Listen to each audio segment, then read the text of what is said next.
Hola, hoy vamos a ver cómo fácilmente activar la verificación del apagado en Vivo V50 Lite.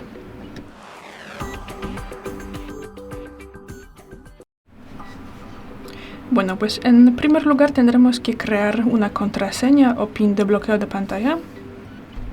Y bueno, ya yo tengo el patrón y luego podemos seguir con la verificación. Para esto entramos aquí en seguridad y privacidad, luego bajamos y pasamos a más ajustes de seguridad.